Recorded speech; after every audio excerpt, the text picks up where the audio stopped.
back. This is Boomer Life on CL 650. And we're back. This is Boomer Life on CL 650. Joining us in the studio today from the BC Seniors Living Association is board member Alison Howard, along with nutrition and active lifestyle expert Rob Huppee.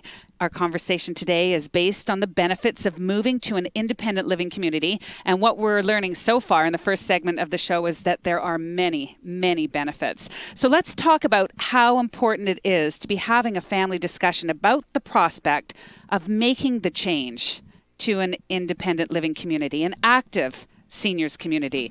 Is it your experience that the majority of families and individuals just wait too long to have this discussion, Alison? They do, and there's a variety of reasons why. I mean, first of all, we as human beings don't like to be faced with our own mortality, and that's what a lot of people think when they think of retirement homes. They think, oh my gosh, it's the end of the line. Rob and I are here today to give you a completely different perspective on that. Well, I think a lot of that is from stereotypes in the past, that we called them nursing homes in the past. That just doesn't exist anymore. No, it doesn't. Okay. It really, really doesn't. And I think for us as adult children, sometimes it's hard for us to wrap our brains around the fact that our parents are getting older. However, this is the perfect time of year for us here at BCSLA and on this show to be having this conversation, because Christmas is coming up. And this is the time when all the families are visiting together and kids are coming home and they're staying at mom and dad's place, or they're staying at mom's place, and they're looking around the house and they're seeing that, you know, mom, who was fastidiously clean, is maybe not keeping up the levels of cleanliness anymore, or she just doesn't have the energy, the fridge isn't stocked properly. Yeah, that we were health has talking been failing a little bit. She's a little more frail than usual, you know, or she's had a few trips to the doctor's office. And you know what? That circle of friends is diminishing because, you know, they're passing away. She may be in her home more, doesn't want to drive. There's a lot of factors that can trigger the discussion. Our goal at BCSLA is to have that discussion before you get to that point where you're seeing all of these little telltale signs that it might be time for a change. Trying to be proactive. Be proactive. And I mean, Rob can weigh in this in a minute. The reason why, life gets so much better once you move into an active lifestyle community, once you choose a retirement community that has your values. So we always say, look for a community where you can see yourself living. Each community focuses on a different aspect. These are my values. These are the community's values. It's a match. Boom. Perfect. Today we're going to talk about the active aspect of that and how important it is. But here's what we know for a fact. If we wait too long, and this goes back to the discussion about falls, if we wait too long, people are coming in after a crisis has occurred, there may be higher acuity, there may be more frailty, and you're not getting all of the benefits of living in community and taking advantage of great nutrition, great socialization, fantastic cultural and arts programs, amazing fitness programs. Yeah, healthy lifestyle options. Connection on so many levels. That's true. So it's just about starting that conversation. Yes. And we all know that change can be difficult. And of course, when you're trying to move a parent, there's a lot of pride involved. The family home, you know, my history is here. A lot of stubbornness, maybe. They can take me out in a pine box. I've heard that before. Feet first.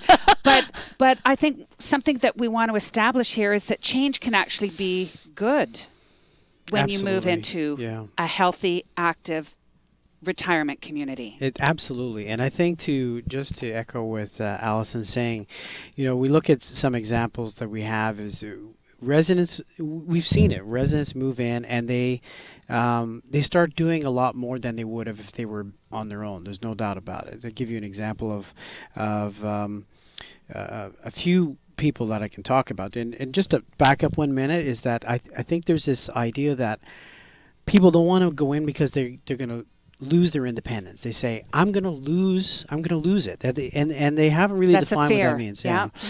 But we've seen people, there's one gentleman I know that was in his 90s, and he started going on he was a fisherman, and he started going on a fishing trip again annually.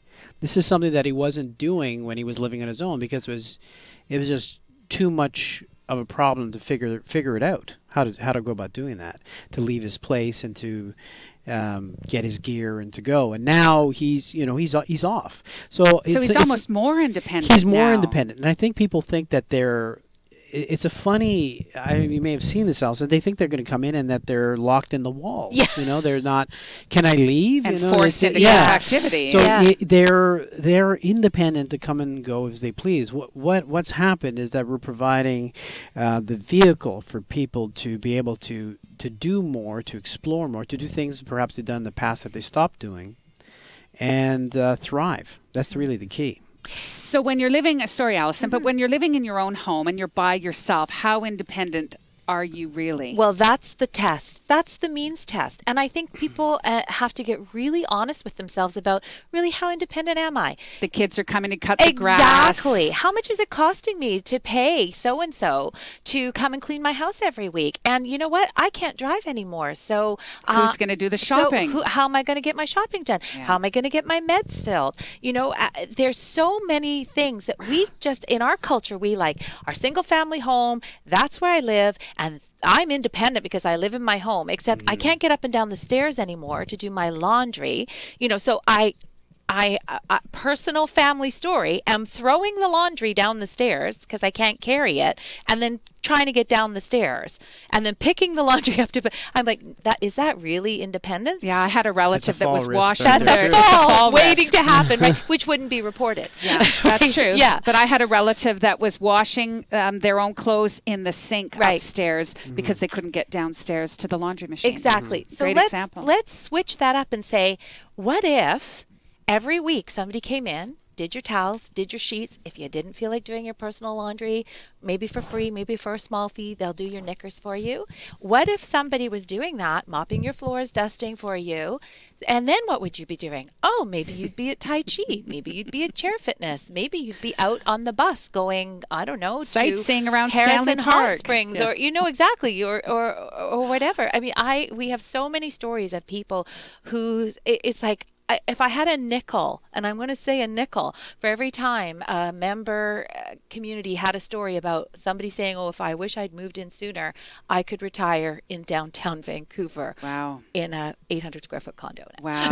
Exactly. Like people, once they get there, it's like the light goes, I can't believe I didn't do this sooner, because they really, really do experience that independence. And it's a huge change in attitude. But that's where families really, really can play a role in understanding. Like, go for yourself. Go and have a look. Well, Go this look is at good, them. because you know what? Make it your goal this year at Christmas, when you gather as a family, to start that discussion with your mom or your dad or the senior that's in your life, right? Yes. So, Rob, let's bring you into the conversation a little bit. Like, if somebody moves into an active seniors community, how apt are they really going to be to go and join an exercise program if they're 80 years old and they haven't exercised for the last 40 years of their life? Yeah. Really, other than walking around the block or walking the dog. It's a good question, a fair question, and I've seen it firsthand.